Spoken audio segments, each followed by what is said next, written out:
One of the areas that I want to focus on is, is getting to this point where actually we're driving our business.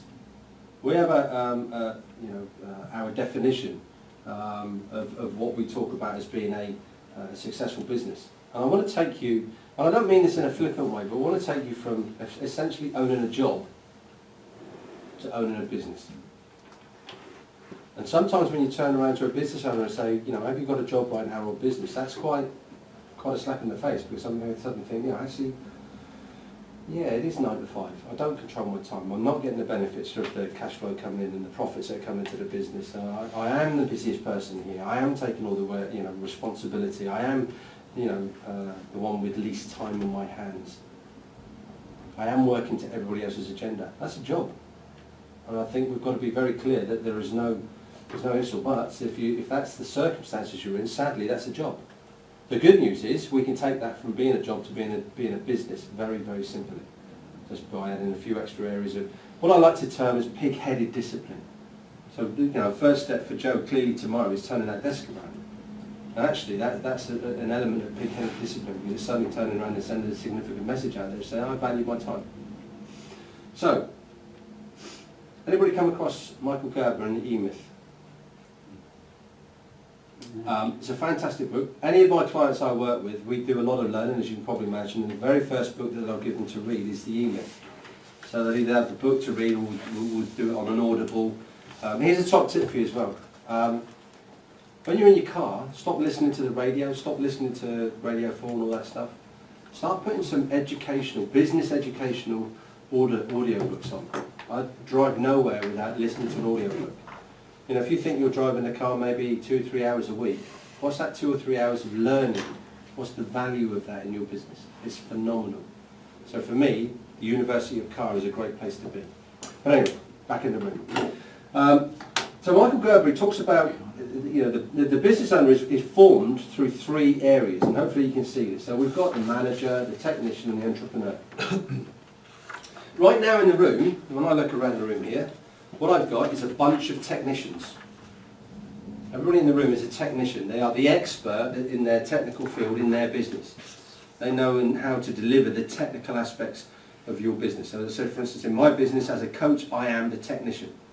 Because I know how to deliver coaching, I know how to get the best out of my clients, I know how to sit down and be challenging, I know how to sit down and shut up. I'm the technician. However, what I have in my business is a balance in terms of me as the business owner, in terms of the manager. So in terms of management, the management side of life really is about dealing with history. Everything that's happened in the business. So it's dealing with invoices, dealing with having done the sale, all of the elements that, if you look at management in many respects, it's the history of what's gone on in the business.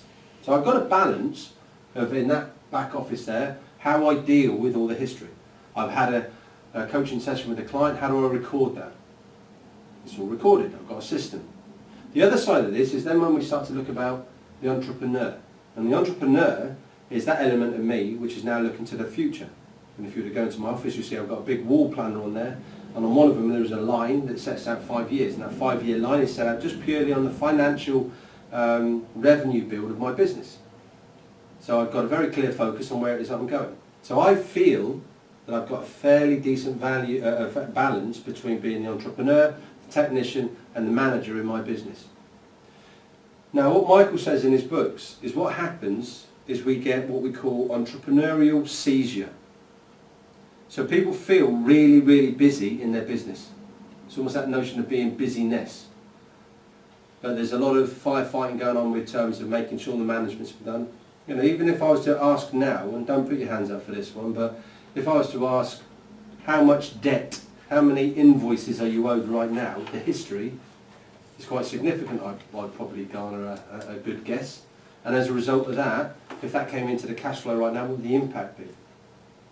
It doesn't surprise me when I talk to business owners and there are thousands upon thousands of pounds worth of outstanding debt in their business that can be released. But the firefighting's going on because we're the technician, we're delivering what it is we do, but we forget about the history of getting the money in. And suddenly we feel that we're really busy in the business, we're doing the right things, but we're not really going anywhere. We're like that duck that's really beavering away underneath the water. And there's no vision in terms of where we're going, other than the next VAT quarter, other than the next corporation tax bill. There's no real focus in terms of where we're going to be in 5 years. The question I ask any of my business owners when we get started is, what does your business look like when it's finished? Write that one down and ask yourself that question. What does my business look like when it's finished? Because suddenly when you take a view on that and you have a vision of what that business looks like, suddenly you've got something to aim for to move forward. Does that make sense? Yeah. That's a fantastic book.